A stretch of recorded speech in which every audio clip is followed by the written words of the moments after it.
GLUT1, GLUT2, GLUT3, GLUT4, GLUT5, GLUT6, इस तरह से टोटल मेंबर ग्लूट्स के कितने 13 मेंबर्स हैं।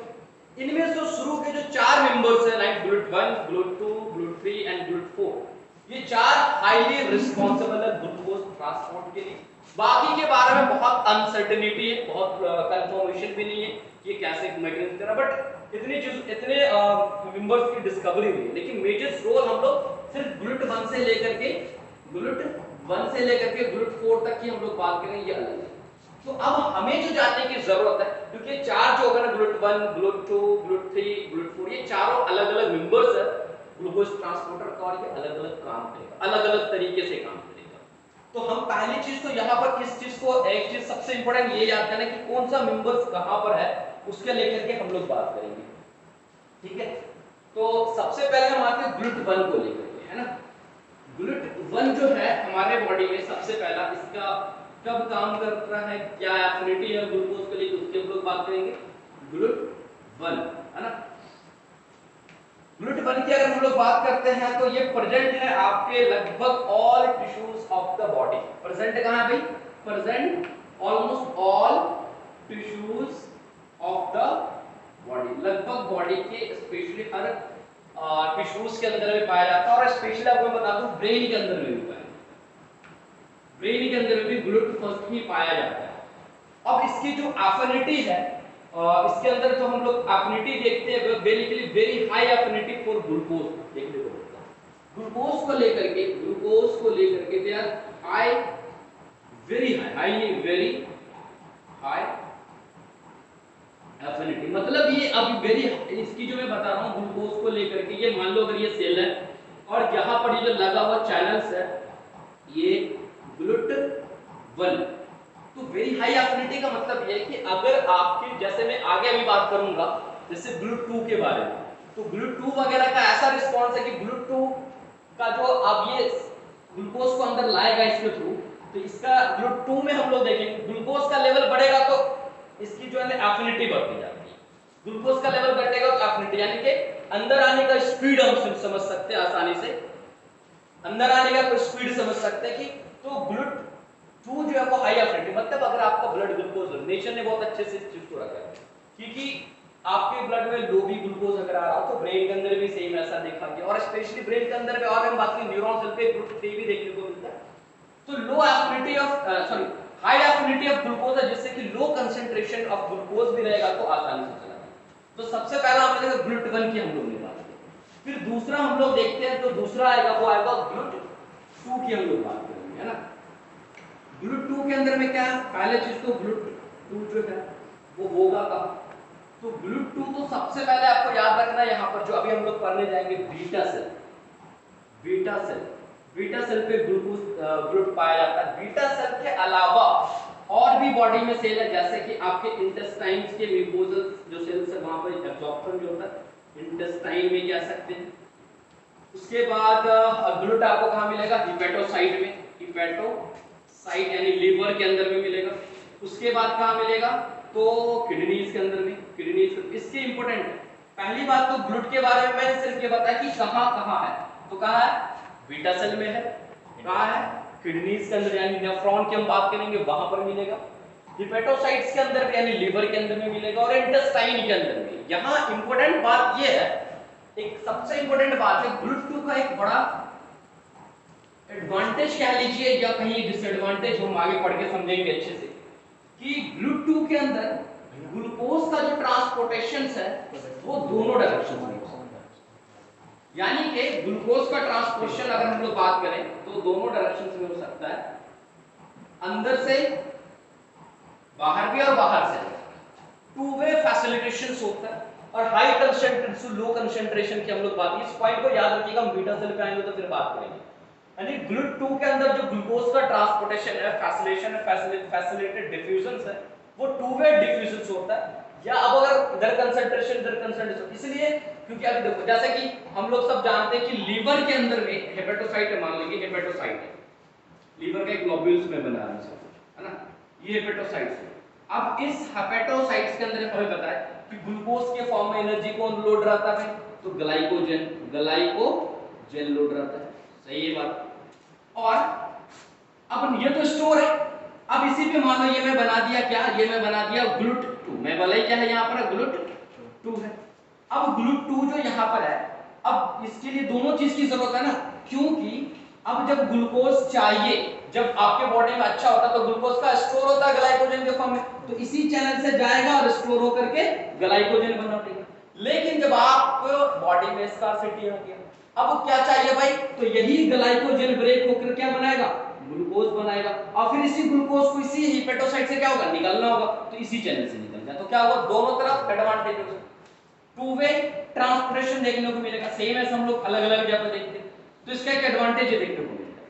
तो ये ग्लूट की हमने बात की, और दूसरी चीज ग्लूट के अंदर में जो इंपॉर्टेंट आपको याद रखने की चीज, एक चीज और यहाँ पर हम लोग देखते हैं कि ग्लूकोज का जो ट्रांसपोर्टेशन है इसके अंदर में GLUT2 के थ्रू वो इंक्रीज करता है साथ साथ ग्लूकोज, प्लाज्मा ग्लूकोज के साथ, प्लाज्मा ग्लूकोज कंसंट्रेशन।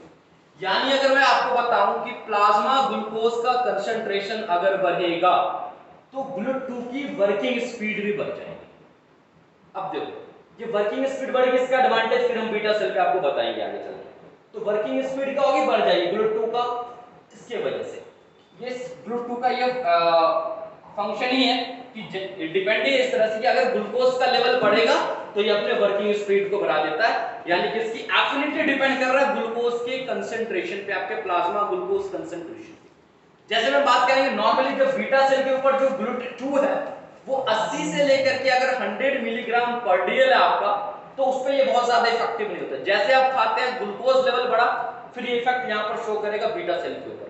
तो अलग अलग क्या कर रहा है, ये कर रहा है कब, तो जितना बढ़ेगा 200, 150, 300, 500, उस हिसाब से हम लोग देखेंगे ग्लूकोज का लेवल बढ़ता जा रहा है, तो इसकी एफिनिटी बढ़ती है। GLUT2 की बात करें, फिर उसके बाद अगर हम लोग अगर देखते हैं GLUT2 के बाद GLUT3 की तरफ हम लोग आते हैं, तो लगभग हम लोग देखते हैं GLUT3 भी जो है वो बॉडी के लगभग सेल के अंदर में देखने को मिलता है, बॉडीज के अंदर में देखने को मिलता है लगभग।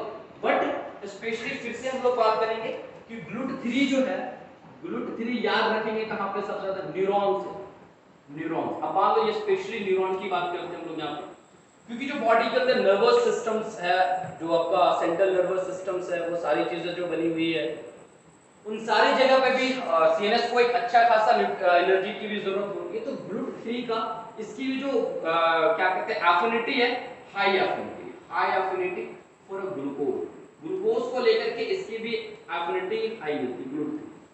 अब लास्ट जो देखने को मिलता है वो आता है GLUT4। अब GLUT4, अच्छा एक चीज और भी आपको याद रखना है, GLUT1, 2, 3 ये सबका सब कहां प्रेजेंट है, प्रेजेंट ऑन या इन कह सकते हो, basically on in cell membrane. यानी अगर हम बात करें जनरली, अगर मैं एक पिक्चर दिखाऊं आपको, एक मिनट आप लोग,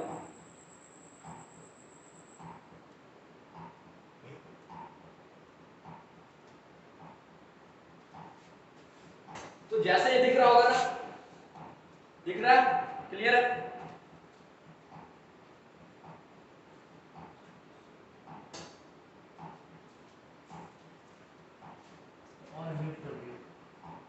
बच्चा सब खोल लेता है तो डिस्टर्ब होता है।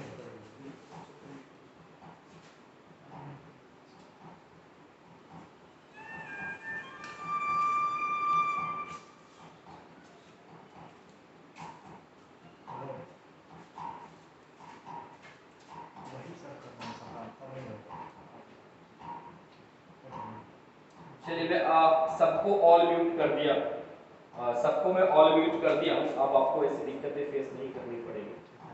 आप लोग बड़े हैं, थोड़ा सा ख्याल रखिए कि भाई दूसरों को डिस्टर्ब, मुझे तो नहीं डिस्टर्ब होता क्योंकि मैं बोलता हूँ ना, माइक है, बाकी बच्चों को डिस्टर्ब होता है, तो उस चीज का ख्याल रखिए आप लोग। तो मैं ये बता रहा था कि GLUT1, GLUT2, GLUT3 ये होता कहाँ पर है, वो होता है आपकी ये सेल में, ये जो है ये सेल, तो ये सेल मेम्ब्रेन इधर वाला जो दिख रहा होगा थोड़ा बहुत आप लोग को, ये सेल मेम्ब्रेन, इसी सेल मेम्ब्रेन में ये GLUT इम्प्लांट है। बट GLUT4 सेल मेम्ब्रेन पे नहीं होता है, this GLUT4 is lies inside of the, intracellular होता है। क्या होता है, इंट्रासेलुलर होता है, सेल के अंदर में देखने को मिलता है। तो इंट्रासेलुलर होने से अब क्या फायदा होगा भाई, क्या फायदा है, या फिर उसके लिए फिर थोड़ी सी मेहनत इंसुलिन को ज्यादा करने की जरूरत पड़ जाती है। तो पहले तो हम ये जानेंगे कि ग्लूटाथोर जो है ये होता कहां पर, लोकेशन। पहला मैं आपको बताऊं स्केलेटल मसल्स। दूसरा क्या होता है, एडिपोज टिश्यू।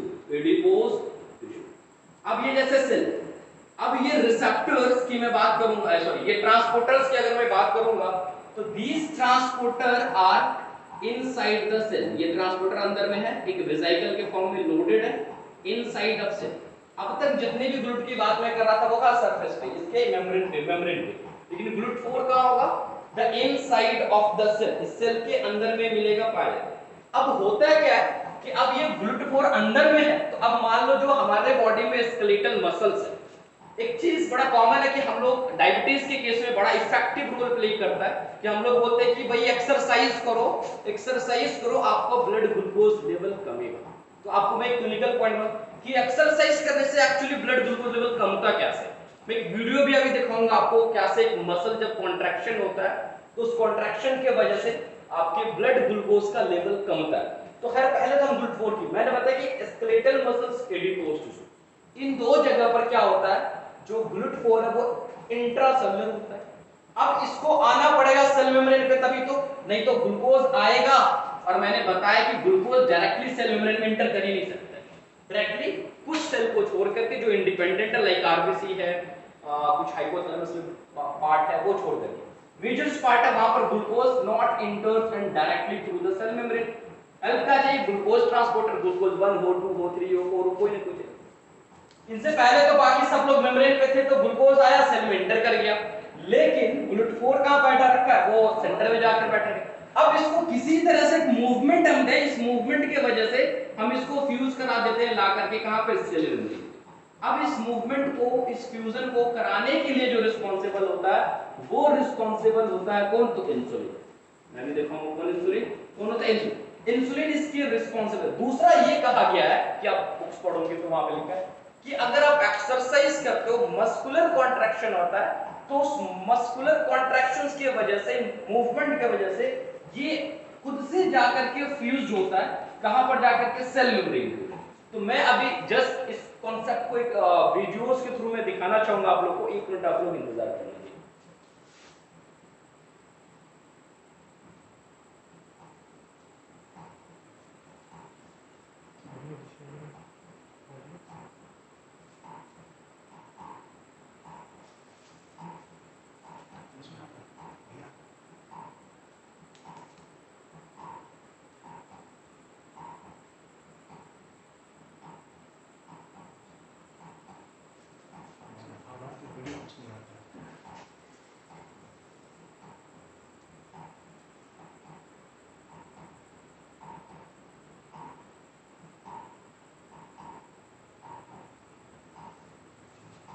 मैं बिठा देता हूं ताकि वीडियोस की क्लियरिटी अच्छी होगी।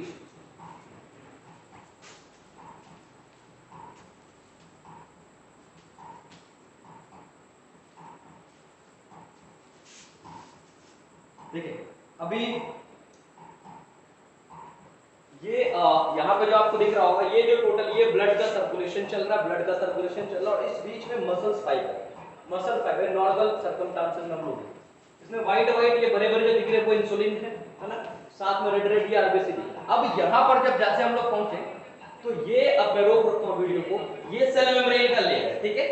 और सेल मेम्ब्रेन पे अभी मैं बताया था कि रिसेप्टर होता है, वो इंसुलिन आएगा और इंसुलिन आकर के क्या करेगा, इस रिसेप्टर को स्टिमुलेट करेगा, और ये रिसेप्टर क्या करता है, अंदर जाकर के नॉर्मल टाइम जब आप एक्सरसाइज नहीं करो तो ग्लूटाथोर कैसे काम करता है, तो उस टाइम पे ये रिसेप्टर का भी देखोगे एक्टिवेट होगा और अंदर फॉस्फोराइलेशन होगा, प्रोसेस होगा, फाइनली हम लोग फिर से देखते हैं कि वो क्या करता है कि अंदर जो पैकेट के फॉर्म में ग्लूटाथोर है उसको ला करके फ्यूज करने की करेगा।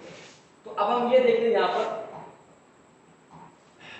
ये आपको दिख रहा होगा, अगर लिखा हुआ यहाँ पर है, ये पूरा का लोडेड है, सबके पास ग्लूटाथोर, यहाँ पे लिखा हुआ ग्लूटाथोर आया, ग्लूटाथोर इसको स्टिमुलेट करेगा। अब ये ग्लूटाथोर लोडेड है, ये चला किधर की तरफ, सेल मेम्ब्रेन की तरफ जा रहा है, अंदर से, सेल के अंदर से जा रहा है सेल मेम्ब्रेन की तरफ। अब जैसे सेल मेम्ब्रेन पे गया इससे पहले अगर आप देखो, फिर से मैं वीडियो को पीछे कर रहा हूं, अब देखो यहाँ पर अगर आप देख रहे हो जा रहा है ऊपर जा रहा, मेम्ब्रेन कर्व मिलेगा, जैसा ये फ्यूज करेगा मेम्ब्रेन पूरा स्ट्रेट हुआ, अब ये पैनल बन गया। अब यहाँ से आराम से क्या आ रहा, ग्लूकोज एंटर कर रहा है, ये सब जगह ग्लूकोज इंटर किया। ग्लूकोज जैसे इंटर किया तो ग्लूकोज इंटर करने के बाद दो प्रोसेस ये होता है जो हम लोग जानते भी हैं, दो प्रोसेस देखने को मिलता है। जैसे ग्लूकोज इंटर करेगा, इंटर किया ग्लूकोज, तो ग्लूकोज दो तरफ जाएगा, या तो ग्लाइकोजन सिंथेसिस के लिए या ग्लाइकोलाइसिस के लिए, यानी कि या तो आपकी बॉडी में जाकर के ग्लूकोज ग्लाइकोलाइसिस करके एटीपी बनाएगा, एनर्जी देगा आपको, या फिर ग्लाइकोजन, क्योंकि ग्लाइकोजन में बताया हूं आप लोगों की लीवर और मसल्स, ये दो जगह तो सबसे ज्यादा हम देखते हैं कि स्टोर होता है, तो स्टोरेज फॉर्म ऑफ एनर्जी भी हो सकता है। अब इसी में हम लोग थोड़ा सा और आगे चल के देखते हैं, तो कॉन्ट्रैक्शंस के टाइम पे एग्जैक्टली क्या फेनोमेनन आता है, यहाँ पे लिखा भी हुआ, अगर आप देख सकते हैं, consider how does exercise increase the glucose Uptake. हम लोग बोलते हैं कि आप एक्सरसाइज करो तो आपका बेसिकली ब्लड ग्लूकोज लेवल कम जाएगा। तो एक्सरसाइज करने से एक्चुअली होता है क्या कि आपका जो स्केलेटल मसल से एडिपोज टिश्यू है उसका कंजम्पशंस बढ़ जाता है, वो ग्लूकोज को कंजम्प ज्यादा करना शुरू कर लेना ज्यादा शुरू करता है, इसके लिए मतलब इंडिपेंडेंटली ऑफ इंसुलिन। और सबसे बड़ी चीज है वो कंजम्पशन है किसके थ्रू है, इंडिपेंडेंटली ऑफ इंसुलिन, बिना इंसुलिन का यूज किए अपने अंदर वो ग्लूकोज को बढ़ा रहा है, ये इफेक्ट सबसे इंपॉर्टेंट है। इंसुलिन आगे करा रहा है तो चल रहा है नॉर्मल फिनोमिनन, लेकिन जब आप एक्सरसाइज करते हो तो बिना इंसुलिन का आपके स्केलेटल मसल्स के अंदर में ग्लूकोज का अपटेक बढ़ जाता है। कैसे होता है उस फिनोमिनन को,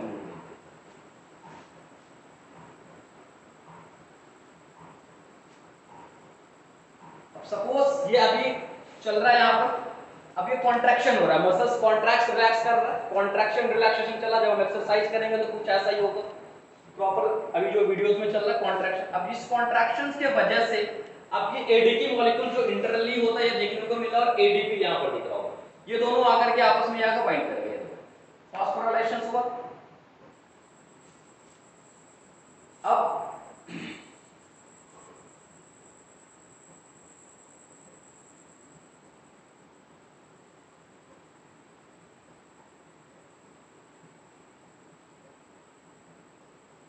अब वो एमपी करके इधर से आया और फाइनली इसको क्या करेगा,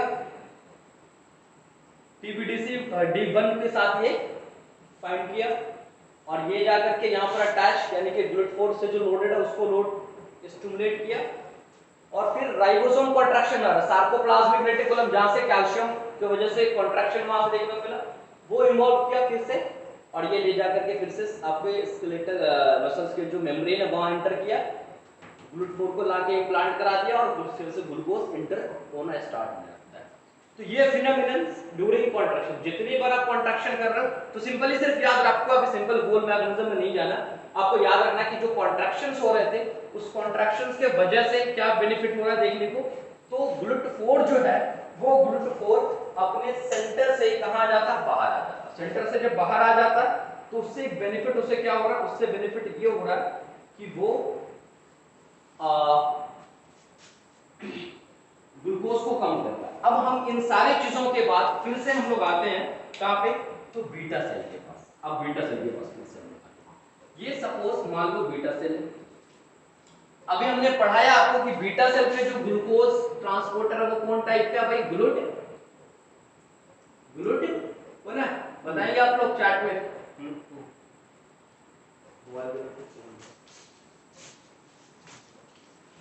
कौन सा है ट्रांसपोर्टर, अभी मैं बताया था, चैट बॉक्स में आंसर करें आप। तो एक स्टूडेंट का आंसर आ रहा, बाकी लोग GLUT4 GLUT1 है, GLUT2 है, GLUT4 है,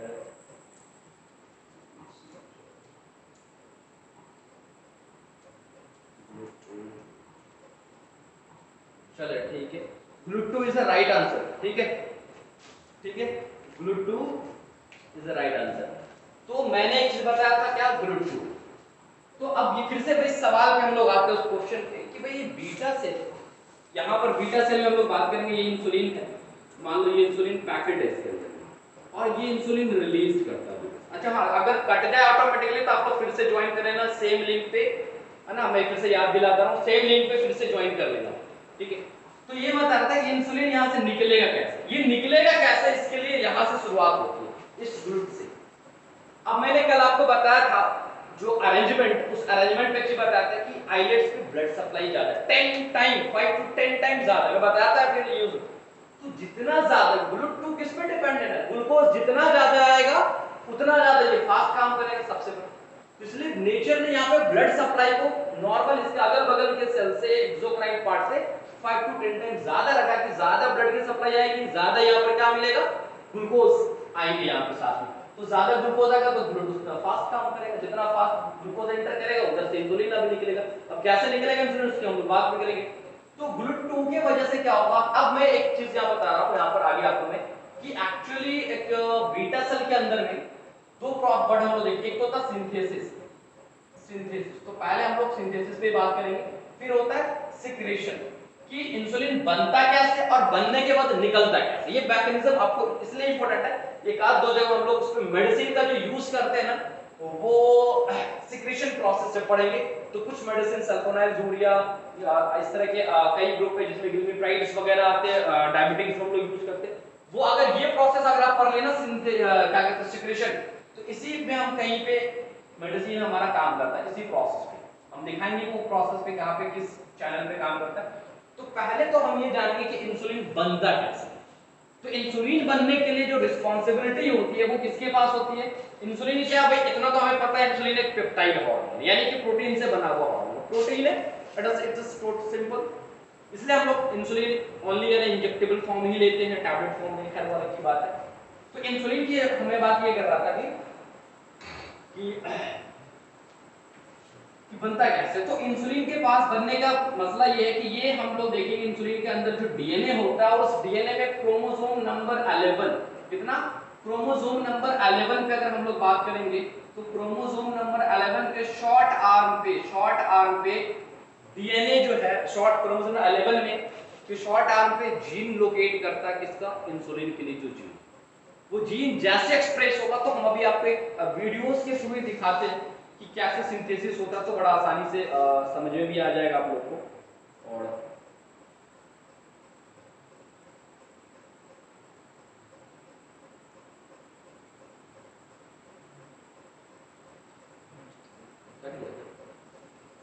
अच्छा 2 मिनट बचा तो मैं क्लास को डिस्कनेक्ट ही कर रहा हूँ, फिर से आप लोग ज्वाइन करना, ताकि बीच में वीडियो ऑन करूंगा तो आप लोग को दिखाई बीच में ही डिस्कनेक्ट हो जाएगा। तो क्लास से मैं क्लास को एंड कर रहा हूँ ताकि आप लोग तुरंत फिर से ज्वाइन करें, कंटिन्यू क्लास से।